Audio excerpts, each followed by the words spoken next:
The first awardee is the Rising Star. This is Andrea Jansa and Brad Clark. Would you please come up to introduce her?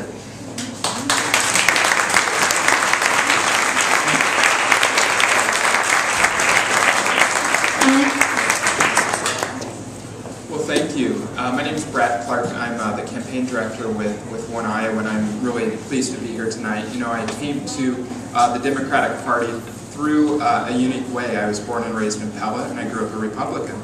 And one of the things that I quickly learned is that Democratic women are truly the conscience of our party. And you know, many times over, you know, folks like Senator Gronstal or Speaker Murphy often get credited with things like, you know, blocking movement on a constitutional amendment to ban gay marriage in our state. But what I quickly found out is that, you know, if it wasn't for the work of folks like Mary Masher or Joe Olson or Amanda Reagan, you know, folks who have been in the legislature for many years and have been working these issues for many years, and you know, leaders like Roxanne Conlon or Sally Peterson or Christy Vilsack, folks that only take, you know, they're rock stars. They only take one name. You recognize it by Roxanne or Sally or Christy. And you know, I quickly found out that really this is what our party is about, and these women have really paved the way. And I've had the pleasure of getting to know and love someone that is really a rising star within the party. And she has been, she worked with One Iowa to educate people and to talk about a really difficult issue for many folks in our state, and that's the issue of marriage for gay and lesbian couples. And she did that with a great deal of courage and integrity. And you know, she's went on to and now working in Majority Leader's office in the House. And I really think that, you know, one day she's going to be one of those people that only require one name, you know, Andrea.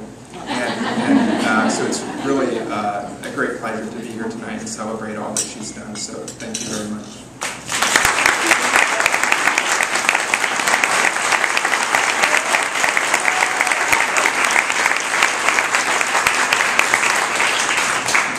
Brad, for your nomination and for being such a thoughtful and truly a great friend. I'm very flattered, so thank you.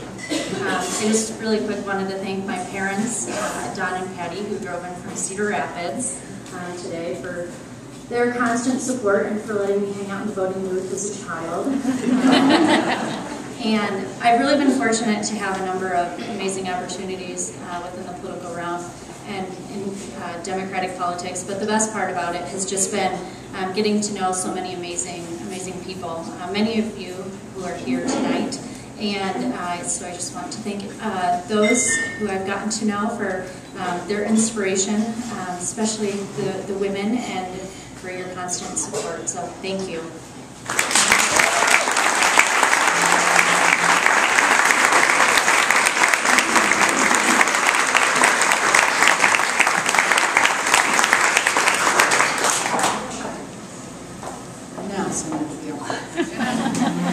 The next award is a Special Recognition Award.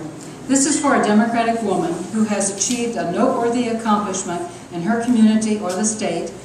The awardee is Rachael from McCallsburg, and Senator Beall will introduce her.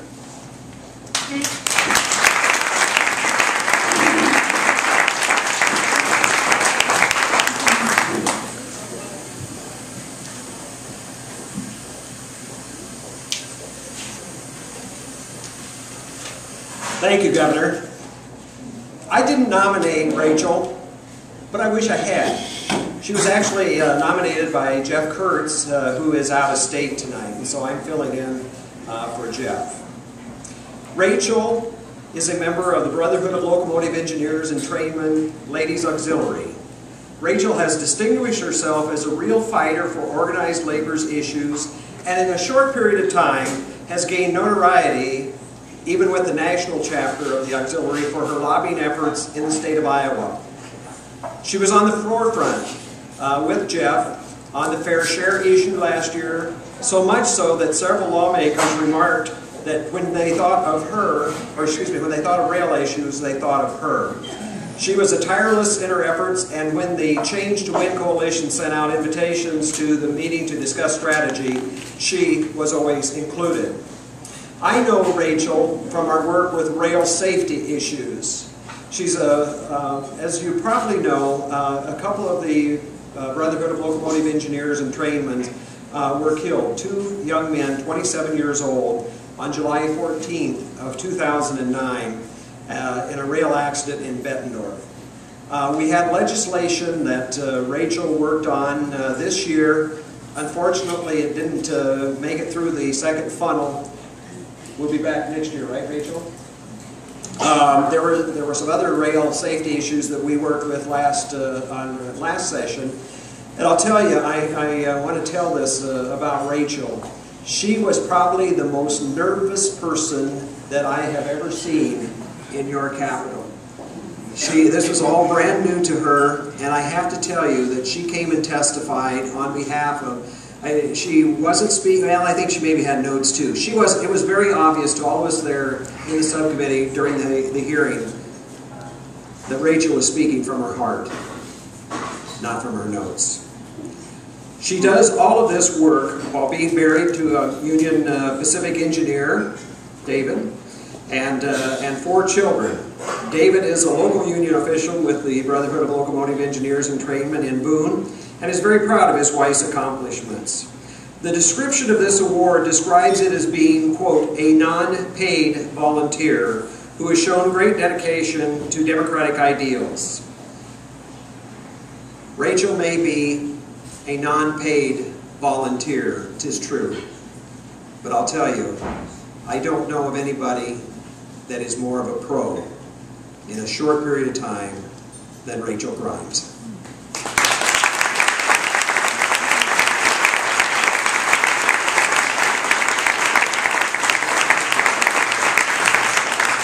Hi, thank you, Senator Beall. And I'd like to thank Jeff Kurtz, even though he's not here tonight. I just want to say that I'm honored to be recognized alongside all of these very strong women here tonight. I want to thank everybody for recognizing me and the work that I do to improve the safety for railroaders and the communities that they serve. I do represent the Brotherhood of Locomotive Engineers and Trainmen, the auxiliary, and the union itself. I do what I do because I believe it's a great tragedy when lives are lost or endangered, because carriers put their profit ahead of the safety. The hardest part of my job, other than standing up here, is educating the people about the ongoing safety strategies or struggles that we have in today's railroad. Historically, the railroad has always been an unsafe place to work, but through legislation we have improved that greatly over the past 20 years. But we still have a daily battle to fight with the carriers to have them stop putting their desire for profit before the safety of their employees. I do this because it's important to protect the employees in the communities. I don't get paid in a traditional way, but my payment comes when a life is saved. When there's a signal put up to warn a train crew of danger, such as a misaligned signal that wasn't there before. Or when a life is improved by holding the carriers accountable for making sure that their employees are rested before calling them back to work.